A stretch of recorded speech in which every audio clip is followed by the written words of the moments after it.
newspaper and speak to Javed Ali, an associate professor at the University of Michigan. Welcome to the program, Professor. Always good to see you. Of all the words that have been said between Vladimir Zelensky and Donald Trump, what has really stood out for you the most? And one thing I want to point out is Donald Trump's reaction to Vladimir Zelensky saying that the US president has fallen into the misinformation and disinformation being presented by Moscow. That was really quite something for him to say.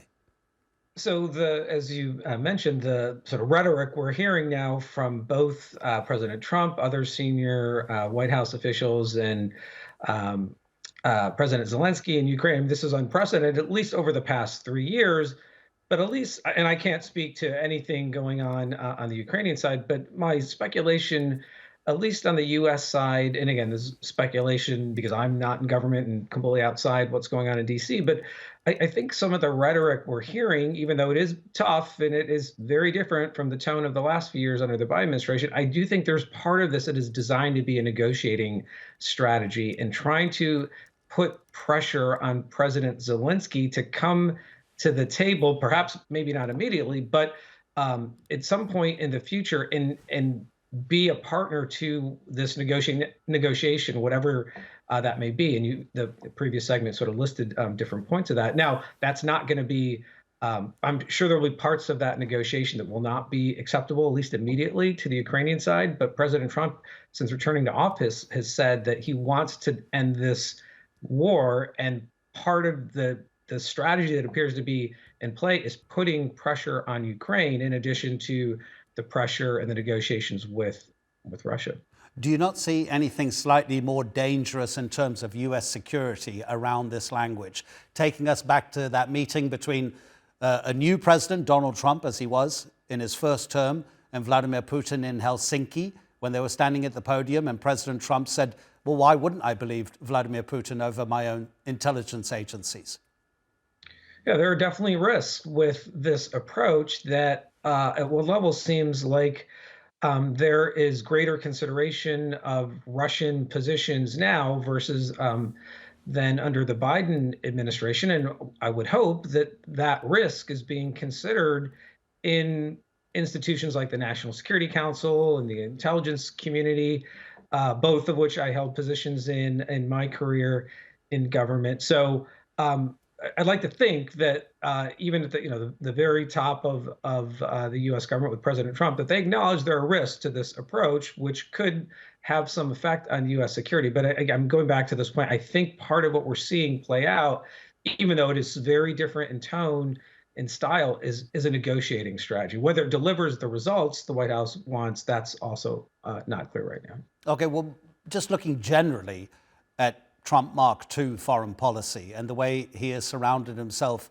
with people who don't necessarily have the tradition of being involved in international negotiations. And you look at how it's being reported that Keith Kellogg, a former general, special envoy of Donald Trump's to Ukraine and Russia, appears to be being sidelined in favor of people who just don't have that experience. And not necessarily here, Professor, talking about Ukraine, generally about US policy. Is this something that's coming through very clearly, and how risky is it for the U.S.?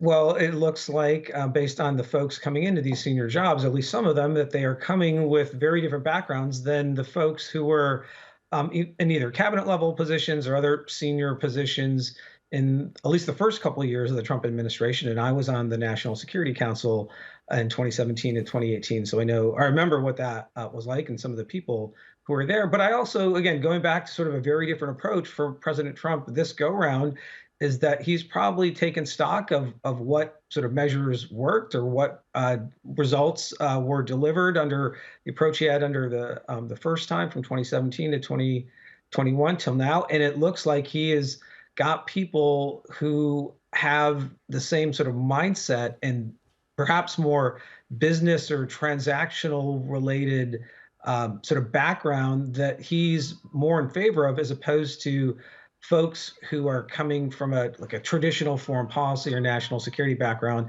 But he's a president of the United States, and he has the authority to build the team that he wants. And then if these people have to get through Senate confirmation, then the Senate has to confirm them. But I think we are seeing a very different approach that is more pragmatic, more transactional, and less sort of bound by convention and perhaps ideology from past administrations. Again, looking at the bigger picture, do you see this as the beginning of the end of Pax Americana, especially how Donald Trump is speaking to long-standing European allies? He's got them extremely worried. Right. And again, I think we're seeing a very different approach from President Trump on the notions of European security and the U.S. role in that.